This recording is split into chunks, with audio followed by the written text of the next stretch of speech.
మంచిర్యాల జిల్లా కొర్మిచల్మలో విషాద ఘటన చోటు చేసుకుంది. ప్రేమ విఫలమైందనే బాధతో కూడా ప్రేమ జంట అయితే బలవన్మరణానికి పాల్పడింది. దీంతో ఆ గ్రామంలో విషాద ఛాయలు అలుముకున్నాయని చెప్పాలి.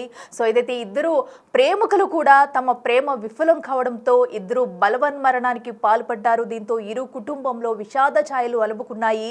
వారి కుటుంబ సభ్యులతో పాటు ఆ గ్రామం మొత్తం కూడా కన్నీటి పర్యంతం అవుతున్నారు. సో వీరి కథ వింటే కనుక ప్రతి ఒక్కరూ కన్నీటి పర్యంతం అవ్వాల్సిందే. సో ఎవరైతే వినయ్ అనే వ్యక్తి ఉన్నాడో, వినయ్ హితవర్షిని కూడా ఇద్దరు ప్రేమించుకున్నారు. అయితే వీళ్ళ ప్రేమ ఫలించకపోవడంతో అయితే ముందుగా కూడా హితవర్షిని ఆత్మహత్య చేసుకుంది. అది చూసి తట్టుకోలేక వినయ్ కూడా బలవన్మరణానికి పాల్పడ్డాడు. ఇంటి దగ్గర ఉన్న బావిలో దూకి ఆత్మహత్య చేసుకున్నాడు. ప్రస్తుతం అయితే వీరి కన్నీటి గాథ ప్రతి ఒక్కరిని కంటతడి పెట్టుస్తుందని చెప్పుకోవాలి. సో అయితే వీరి ప్రేమ విఫలం కావడంతో ఇద్దరు కూడా కలిసి ఉండలేము, అలాగే విడిపోయి ఉండలేము అన్నట్టుగా కూడా ఇద్దరం కలిసే చావాలి అన్న రీతిలో అయితే వీరి ప్రేమ కథ ఉందనే చెప్పుకోవాలి. సో హితవర్షిని చనిపోయిన అనంతరం కూడా వినయ్ అయితే బలవన్మరణానికి పాల్పడ్డాడు. ఇంటి దగ్గర ఉన్న బావిలో దూకి ఆత్మహత్య చేసుకున్నాడు. అయితే ఇది జరగక ముందే వీళ్ళిద్దరూ కూడా విజ్ఞాన్ కాలేజీలో అయితే బీటెక్ ఫైనల్ ఇయర్ చదువుతున్నారు. హితవర్షిని ఎవరైతే ఉందో బీటెక్ ఫైనల్ ఇయర్ అయితే చదువుతుంది ప్రస్తుతం అమ్మాయి. అయితే ఇద్దరు ప్రేమ కూడా కొన్ని రోజులుగా వీరిద్దరూ ప్రేమించుకుంటూ వస్తున్నారు. అయితే వీరి ప్రేమ విఫలం కావడంతో ఇలాంటి ఘటనకి ఒడిగట్టారని చెప్పాలి. అయితే గట్కేసర్ రైల్వే బ్రిడ్జి ప్రాంతంలో బలవన్మరణానికి పాల్పడింది హితవర్షిని. అయితే ఆ ముందు రోజే రైలు ఢీ కొడితే చనిపోతామా అంటూ కూడా 2 రోజుల క్రితం ఇంట్లో వాళ్ళ తండ్రులతో అయితే చర్చించినట్టు హితవర్షిని అయితే తెలుస్తుంది. అంటే తను చనిపోవడానికి ముందే ఒక ప్లాన్ అయితే వేసుకుని, అంటే రైలు ఢీ కొడితే చనిపోతామా లేదంటూ తన తండ్రితోనే ఏకంగా చర్చించిందంటే ముందు నుంచే వీళ్ళు చనిపోవడానికి ఒక ప్లాన్ ప్రకారం ఉన్నారనేది క్లియర్గా అర్థమవుతుంది. సో దీంతోనే తన ఏకంగా బలవన్మరణానికి పాల్పడింది. అయితే హితవర్షిని చనిపోవడం తట్టుకోలేక వినయ్ అని తన ప్రియుడు వినయ్ కూడా బలవన్మరణానికి పాల్పడ్డాడు. పాల్పడి ముందు కూడా ఒక కన్నీటి లేఖనైతే రాశారు. ప్రస్తుతం అయితే ఆ లేఖ అందరినీ కంటతడి పెట్టిస్తుందని చెప్పాలి. వినయ్ కుటుంబ సభ్యుల్ని ప్రస్తావిస్తూ ప్రతి ఒక్కరి పేరు కూడా ఆ లేఖలో ప్రస్తావిస్తూ తన మనసులోని బాధను, తన హితవర్షిని ఎవరైతే ఉన్నారో తన ప్రియురాల్ని విడిచి ఉండలేక అలాగని ఇద్దరు కూడా మేము కలిసి ఉండాలి, చచ్చినా చావైనా బ్రతకైనా తనతోనే అంటూ నిర్ణయించుకున్నామంటూ కూడా తను చనిపోయే ముందు ఒక కన్నీటి లేఖనైతే రాశారు. సో ఈ లేఖ అయితే మేము బిగ్ టీవీ స్క్రీన్ మీద అయితే ప్రజెంట్ చేయలేం, కానీ ఆ లేఖలో వినయ్ ఏం రాశాడనేది కూడా మీకు నేనైతే చెప్పే ప్రయత్నం అయితే చేస్తాను. సో ఈ లెటర్లో చూసుకున్నట్టయితే ప్రతి ఒక్కటి కూడా తన మనసులోంచి ఎంత బాధపడుతూ హితవర్షిని లేదు ఈ లోకంలో అనేది కూడా తను జీర్ణించుకోలేకపోయి తన దగ్గరికి వెళ్ళిపోవాలి, నేను లేకపోతే తను ఉండలేదు అంటూ కూడా తన మనసులో బాధని ప్రతి ఒక్కటి అక్షరూపంలో అయితే లేఖలో పేర్కొన్నాడు. అసలు ఒకసారి మీకు ఆ లేఖలో ఏముందనేది కూడా చదివే ప్రయత్నం నేను చేస్తాను. అమ్మ నాన్న మమ్మీ బాబాయ్ నన్ను క్షమించండి అంటూ కూడా ముందు తనైతే లెటర్ అయితే స్టార్ట్ చేశాడు.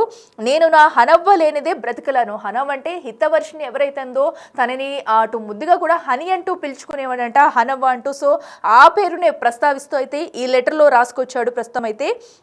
సో హనవ్ అంటే నాకు చచ్చేంత ఇష్టం, నేను కూడా తనకి అంతే ఇష్టం. సో తను లేనిదే నేను లేను, నేను లేనిదే తను లేను, మేమిద్దరం కూడా ఒకరిని విడిచి ఒకరు ఉండలేము, అది చావైనా బ్రతికైనా ఇద్దరం కలిసి ఉండాలి అంటూ కూడా ఈ లేఖలో అయితే ప్రస్తావించాడు వినయ్ అయితే. సో అయితే అది తను లేనన్నది ఎవరైతే హితవర్షిని చనిపోయిందో తను లేనని తెలిసినప్పటి నుంచి కూడా నా ప్రాణం నా చేతిలో లేదు, పాపం నా హనవ్వ ఎంత నరకయతంతో ఆ ప్రాణాలు విడిచిందో అది తలుచుకుంటేనే నా వల్ల అవ్వడం లేదు. నా హనవ్వ ఎక్కడ ఉంటే నేను కూడా అక్కడే ఉంటాను. గతంలో నేను నా బంగారు తల్లికి మాట ఇచ్చాను, నాకంటూ ఈ భూమి మీద కొందరే ఉన్నారు, అది నువ్వు మమ్మీ నాన్న అంటూ ఫోన్ చేస్తేనే మాట్లాడతాడు. కానీ నా హనవ్వకే తెలుసు నాకు నా నాన్న అంటే ఎంత ఇష్టమో, నా అమ్మ ఇది ఎందుకంటే నా కుటుంబ సభ్యులు ఎంత ఇష్టం అంటూ కూడా తనకు చెప్పుకొస్తూ ఆ లేఖలు అయితే ప్రస్తావించాడు. సో ఎవరైతే ఉన్నారో తను ప్రేమించిన హితవర్షిని అంటే తనకు ఎంత ఇష్టమో అలాగే వారి కుటుంబ సభ్యులు, వారి డాడీ మమ్మీ వాళ్ళ బాబాయ్ పిన్ని వాళ్ళ నేమ్స్ కూడా మెన్షన్ చేస్తూ రాశాడు. సో ఎందుకంటే తను లేనిదే నేను ఉండలేను, కానీ నేను ఇలా చేయడం కరెక్ట్ కాదు, మీరందరూ కూడా నాకు ముఖ్యం, కాకపోతే నా హనవ్వ కూడా నాకు ముఖ్యం, నేను లేకపోతే తను ఉండలేదంటూ కూడా లేఖలో అయితే ప్రస్తావించాడు. సో అలాగే ఇంకా మళ్ళీ చెప్తున్నాను, ఆ హనవ్వ పక్కనే నేను ఉండాలి. ఒకవేళ నేను చనిపోతే తన పక్కనే నన్ను, తన సమాధి పక్కనే నా సమాధి కూడా ఉండాలంటూ కూడా తను రాసుకొచ్చాడు. నా బంగారు తల్లి పూజల ఫలితం కనీసం వచ్చే జన్మలో అయినా ఫలించి అప్పుడైనా పెళ్లి చేసుకుంటాం. మా ఇద్దరిని విడదీయడం అనేది జరగని పని. అది ఎవరికైనా, అది చావులో అయినా బ్రతికి ఉండేటప్పుడైనా. అమ్మ ఐ లవ్ యూ, నువ్వు నా బంగారు తల్లివి. నీలాంటి అమ్మ ప్రతి ఇంటికి ఒకరు ఉండాలి. వచ్చే జన్మలో నేను నీ బంగారు తల్లి హనవ్వ, నువ్వు నన్ను ఎట్లా చూసుకుంటావో అంతకు మించి 100 రెట్లు ఎక్కువ ప్రేమతో చూసుకుంటాం. ఇది నా హామీ అంటూ కూడా లేఖలు అయితే ప్రస్తావించాడు. మరో పక్కన తన మనసులో బాధనంతా కూడా ఈ లెటర్లో బయట పెట్టాడు. సో ఏదైతే తను చనిపోయిన అనంతరం కూడా తన హనవ్వ పక్కనే నన్ను సమాధి చేయండి అంటున్నాడు. సో మళ్ళీ చెప్తున్నా, నా హనవ్వ పక్కనే నేను ఉండాలి. నన్ను నా హనవ్వ పక్కనే దహనం చేయండి. ఇది నా ఆఖరి కోరిక. మీ అందరి నుండి నేను కోరుకునేది ఇదే. సో అంటే తన మనసులో ఎంత బాధ ఉంది, ఎంత ప్రేమ ఉంటే కనుక సో ఇలాంటి వ్యాఖ్యలతో తను ఒక లెటర్ అనేది రాస్తాడు. సో ప్రతి అక్షరంలో కూడా తన కన్నీటి గాథతో నింపేస్తూ తనని తన హితవర్షిని పక్కనే తనని సమాధి చేయండి అంటూ కూడా తనైతే చెప్పుకొస్తూ లేఖలో రాశాడు. పాప ఆ పిచ్చిది ఎట్లా ఉంటూ అనుకుంటుందో, నేను లేనిది పైకి పోయి నేను సర్ప్రైజ్ ఇవ్వాలి. అంటే తను చనిపోయింది కాబట్టి తను లేనిదే నేను ఎలా ఉంటుంది అనుకుంటుందో, కానీ నేను కూడా చనిపోయి తన దగ్గరికి వెళ్ళి తనకు సర్ప్రైజ్ ఇస్తానంటూ కూడా కొన్ని వ్యాఖ్యలు రాసుకొచ్చాడు. అయితే ఇవన్నీ చూస్తూ కూడా సో ఈ లెటర్ చూసిన ఎవరికైనా సరే కన్నీటి గాథ మిగిల్చిందని చెప్పుకోవాలి. వారి కుటుంబ సభ్యులతో కూడా, వారి గ్రామంలో ప్రతి ఒక్కరు, ఈ లెటర్ చూసిన ప్రతి ఒక్కరు కూడా కన్నీటి పర్యంతం అవుతున్నారు. సో ఇప్పుడు అటు వినయ్ కుటుంబ సభ్యులు ప్రతి ఒక్కరు కూడా కన్నీటి పర్యంతం అవుతున్నారు. ఈ లేఖను చూసుకుని కుమిలి ఏడుస్తున్నారని చెప్పుకోవాలి. సో ఎందుకంటే ఇద్దరు కూడా తిరిగి రాని లోకాలకు వెళ్ళిపోయారు ప్రస్తుతం అయితే. సో ఈ లేఖను రాసి తను పక్కనే ఉన్న బావిలో, సో మనకి ఫైనల్గా కూడా చూసుకున్నట్టయితే ఈ లేఖను రాసిచ్చి, నా హనవ్వ పక్కనే నన్ను దహనం చేయండి, ఇద్దరిని వేరు చేయొద్దు, మేమిద్దరం కలిసి ఉండాలి.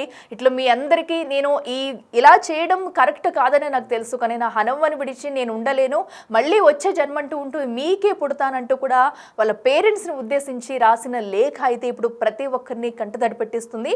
మీరందరూ జాగ్రత్తగా ఉండాలంటూ కూడా కుటుంబ సభ్యులకి జాగ్రత్త చెబుతూ తన ఇంటి పక్కన ఉన్న బావిలో దూకైతే సూసైడ్ చేసుకున్నాడు. దీంతో ఆ గ్రామంలో విషాద ఛాయలు అలుముకున్నాయని చెప్పుకోవాలి. సో ఇక ఇదే అంశానికి సంబంధించి మరింత సమాచారం అందించేందుకు మా ప్రతినిధి ఇర్ఫాన్ అయితే ఉన్నారు. ఎస్ ఇర్ఫాన్, చెప్పండి. మనం చూస్తున్నాము ప్రేమ జంట విఫలం అవ్వడంతో 2 గ్రామంలో అయితే విషాద ఛాయలు అలుముకున్నాయి. 2 ప్రాణాలు పోయాయి. వారి కుటుంబ సభ్యులు కూడా కన్నీరు మున్నీరుగా విలిపిస్తున్నారు. అలాగే వినయ్ రాసిన లెటర్ని అయితే మనం చూస్తున్నాము. తను ఎంత బాధతో కూడా ఆ లెటర్లో ప్రతి ఒక్కటి ప్రస్తావించాడు. కుటుంబ సభ్యుల గురించి, ఆ అమ్మాయి గురించి, తన దగ్గరికి వెళ్ళాలంటూ కూడా. అసలు ఏం జరిగింది, ఇప్పుడు వారి కుటుంబ సభ్యులు ఏమంటున్నారు అసలు?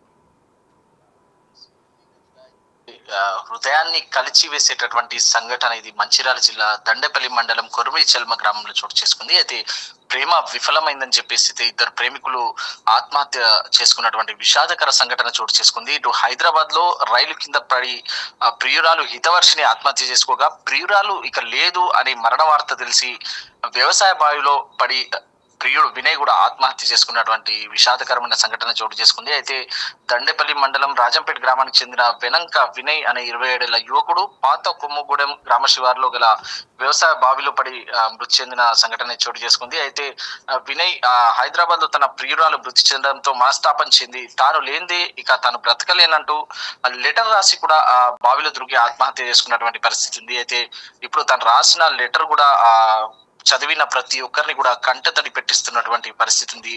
ఇటు తను ఎవరైతే హితవర్షిని ఉందో, తన ప్రియురాలు ఉందో, ఈ జన్మకి తనే 100 ఏళ్ళు తనకు తోడుగా ఉంటుందని చెప్పి అనుకున్నాను. అయితే ఆ ఆత్మహత్య చేసుకుని రైలు కింద పడి ఆత్మహత్య చేసుకున్నటువంటి సందర్భంలో తను ఎంత బాధ అనుభవించి ఉంటుందో అని చెప్పేసి తీవ్ర మనోవేదనకి వినయ్ గురైనట్టుగా తెలుస్తా ఉంది. తను చనిపోయింది అని తెలిసిన క్షణం నుండి అసలు తన ప్రాణంలో లేదని, అసలు ఏం చేయాలో, ఎటు వెళ్ళాలో, ఏం చేయాలో అనేది కూడా ఆలోచన లేదని, ఆలోచన రావట్లేదని చెప్పి కూడా వినయ్ ఆ లెటర్ లో ప్రస్తావించడం జరిగింది. అయితే బ్రతికి ఉంటే ఇద్దరం కలిసి బ్రతుకుతామని చెప్పేసి గతంలో మాటిచ్చాను. అయితే వచ్చే జన్మలోనైనా తన ప్రియురాలతో ఉండాలి అనే ఒక ఆలోచనతో నువ్వు ఆత్మహత్య చేసుకోవడం జరిగింది. అదే ఆలోచన తన మెదడులో తిరుగుతూ ఉండి, అది తన ప్రియురాలు ఎవరైతే ఉందో తన కోసం వెయిట్ చేస్తూ ఉంటుందని, ఒంటరిగా ఉంటే భయపడుతుంది కాబట్టి నేను ఆమె దగ్గరికి వెళ్ళి సర్ప్రైజ్ ఇవ్వాలి, జీవితాంతం బ్రతికుంటాం అనుకున్నాం కానీ, కలిసి బ్రతుకుతాం అనుకున్నాం కానీ బ్రతకలేని పరిస్థితుల్లో ఇప్పుడు చనిపోయినాక చావులోనైనా తామిద్దరం ఒకటి కావాలి, ఒకటిగా ఉండాలని చెప్పేసి అయితే స్పష్టంగా లెటర్ లో రాసి మరి ఆయన ఆత్మహత్య చేసుకున్నటువంటి పరిస్థితి ఉంది. అయితే ఇటు తన తల్లిదండ్రులకు వివరిస్తూ తను లేనిదే బ్రతకలేని, తన చావు వార్త తెలిసినప్పటి నుండి ప్రాణంలా లేదని అని చెప్పేసి కూడా రాయడం జరిగింది. అయితే నిజమైన ఆ ప్రేమ ఎట్లుంటుందని అంటే, ప్రియురాలు ఆత్మహత్యకి అయితే కారణాలు తెలిసి రాలేదు కానీ తను లేకుండా ఎట్టి పరిస్థితుల్లో ఒక క్షణం కూడా తాను బ్రతకలేని అయితే ఆత్మహత్య. ఈ ఘటనకు ముందు ఆ ఇంట్లో ఏమన్నా తను ఏమన్నా వారి కుటుంబ సభ్యులతో ఏమన్నా దీని గురించి ఏమన్నా మాట్లాడా? అంతే ఇలాగ నేను లవ్ చేస్తున్నాను కానీ ఎందుకు విడిపోవాల్సి వచ్చింది, అసలు వారి కుటుంబ సభ్యులు ఏమన్నా మాట్లాడారు ఇప్పటి వరకు? కుటుంబ సభ్యులైతే ప్రస్తుతం ఆ కుటుంబంలో విషాద ఛాయలు ఉన్నాయి. అయితే హితవర్షినితో వినయ్ ప్రేమకు సంబంధించి విషయం కూడా కుటుంబ సభ్యులకు దాదాపుగా తెలిసే ఉంటుంది. అయితే ఈ విషయంలో హితవర్షిని చావుకి కారణాలు ఏంటి అనేది, ఆత్మహత్య కారణాలు ఏంటి అనేది తెలిసి వస్తే తప్ప ఈ విషయం బయటికి తెలిసే అవకాశం లేదని తెలుస్తుంది. అయితే ప్రస్తుతం తను ఎందుకు హితవర్షిని ఆత్మహత్య ఎందుకు చేసుకోవాల్సి వచ్చింది అనే విషయంలో ఇతను కూడా చాలా డిప్రెషన్ కి వెళ్ళిపోయాడు అని అయితే తెలుస్తా ఉంది. వినయ్ ఆ తర్వాత తను లేనిది అసలు ఈయన ఉండలేను, అసలు నేను బ్రతికి ఉండడమే గగనం అని భావించి ఆత్మహత్యకి ఈ దారుణానికి ఒడిగట్టినట్టుగా అయితే తెలుస్తుంది. అట్లా ఇర్ఫాన్, అయితే ఘటనకు సంబంధించి ఇప్పటి వరకు పోలీసులు కేసు నమోదు చేసుకున్నారా? అటు వినయ్ కుటుంబ సభ్యులు కూడా పోలీసులను ఆశ్రయించారా? సో ఎందుకంటే ఇదంతా కూడా ఇంట్లో ఉండే లెటర్ అయితే రాశాడా లేదా బయట ఎక్కడన్నా కూడా రాసుకొచ్చి ఉంచారా? అసలు వినయ్ తల్లిదండ్రులు ఏమైనా మాట్లాడారా? వినయ్ తల్లిదండ్రులు కూడా మనం సంప్రదించే ప్రయత్నం చేసినప్పటికీ కూడా వాళ్ళ దుఃఖంలో అసలు వాళ్ళ నోటి వెంట మాట రానటువంటి పరిస్థితి. చేతికి అందొచ్చినటువంటి 27 ఏళ్ల వయస్సున్న కొడుకు ప్రాణాలు తీసుకుంటే ఆ తల్లిదండ్రులు అసలు మనోవేదన ఎలా ఉంటుందనేది కూడా తెలిసిందే. అయితే వినయ్ కి సంబంధించిన తల్లిదండ్రులు కూడా మాట్లాడించే ప్రయత్నం చేసిన వాళ్ళు మాట్లాడే పరిస్థితుల్లో లేరు. అయితే చివరిగా వినయ్ తను ప్రాణంగా ప్రేమించే తన అమ్మ, నాన్న, బాబాయ్ వీళ్ళందరికీ కూడా ప్రాణంగా ప్రేమించే అందరికి కూడా సెలవు అంటూ ఇక నా జీవితం ఇంతటితో ముగిసిందంటూ కూడా లేఖలో ప్రస్తావించడం జరిగింది. అయితే ప్రస్తుతానికి సంఘటనకు సంబంధించి పోలీసులు కూడా కేసు నమోదు చేశారు.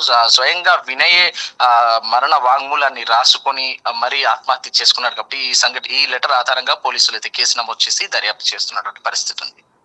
Right Irfan, thank you. So ఏదైతే కూడా అటు హితవర్షిని మరణించడానికి గల కారణాలు తెలిస్తే కానీ ఈ కేసులో అసలు ఏం జరిగిందనేది బయటకు వచ్చే అవకాశం కనిపించట్లేదు. ప్రస్తుతం అయితే పోలీసులు ఈ ఘటనకు సంబంధించి కేసు నమోదు చేసి దర్యాప్తు చేస్తున్నారు. మరో పక్కన అటు వినయ్ కుటుంబ సభ్యులను సంప్రదించే ప్రయత్నం చేస్తాం కూడా వారు మొత్తం కూడా విషాద ఛాయల్లో అలుముకుని ఉన్నాయని చెప్పాలి. దీంతో వారి కుటుంబం మొత్తం కన్నీటి పర్యంతంతో నిండిపోయి ఉంది. సో ప్రస్తుతం అయితే వారు ఏం మాట్లాడలేని సిచ్యువేషన్లో ఉన్నారు. సో అయితే మరొక్కసారి బిగ్ టీవీ వారిని సంప్రదించి అనంతరం కూడా అసలు ఏం జరిగిందని బయటపెట్టే ప్రయత్నం అయితే చేస్తుంది. సో అయితే ప్రస్తుతం వీరిద్దరికీ కూడా ఏం జరుగుతుంది అనేది ఈ కేసులో అసలు ఎలాంటి విషయాలు బయటకు వస్తాయనేది కూడా ఉత్కంఠంగా మారిందని చెప్పాలి. అసలు హితవర్షిని ఎందుకు చనిపోయింది, అటు హితవర్షిని కుటుంబ సభ్యులు కూడా బయటకు వచ్చి అసలు ఏం జరిగింది ఏంటి అనేది చెప్తే కూడా అసలే హితవర్షిని చావుకు గల కారణాలు అనేది తెలియాల్సి వస్తుంది. సో ఎందుకంటే తను ఏకంగా ఆ ముందు రోజే వాళ్ళ నాన్నతో కూడా సంప్రదించింది, వాళ్ళ నాన్నను కూడా అడిగింది. ఎందుకంటే ట్రైన్ ఢీ కొడితే చనిపోతామా నాన్న అంటూ కూడా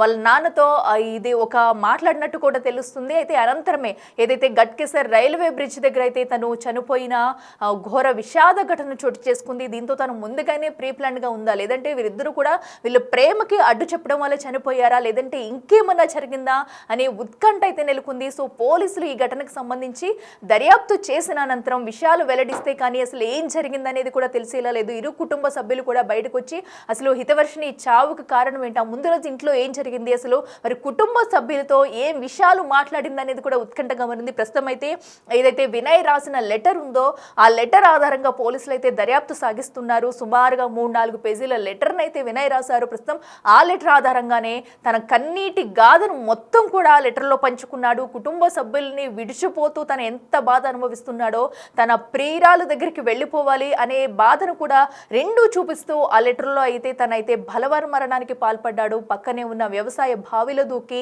ఆత్మహత్య చేసుకున్నాడు, కుటుంబ సభ్యులకి జాగ్రత్త చెప్తూ ఇది నేను చేయడం కరెక్ట్ కాదు, అయినా సరే నా హనమ్మ కోసం వెళ్ళిపోతున్నానంటూ తన లేఖ అయితే రాశాడు. అసలు ఇంత కన్నీటి గదతో ఎందుకు రాయాల్సి వచ్చింది, కుటుంబ సభ్యులు ఏమన్నా నో చెప్పారా లేదా ఇంకేమన్నా జరిగిందా అనేది కూడా ఉత్కంఠంగా మారింది. సో ప్రస్తుతం అయితే పోలీసులు దర్యాప్తు ప్రారంభించారు. సో అనంతరం కూడా ఈ ఘటనకు సంబంధించి విషయాలైతే బయటకు వచ్చే అవకాశం కనిపిస్తుంది.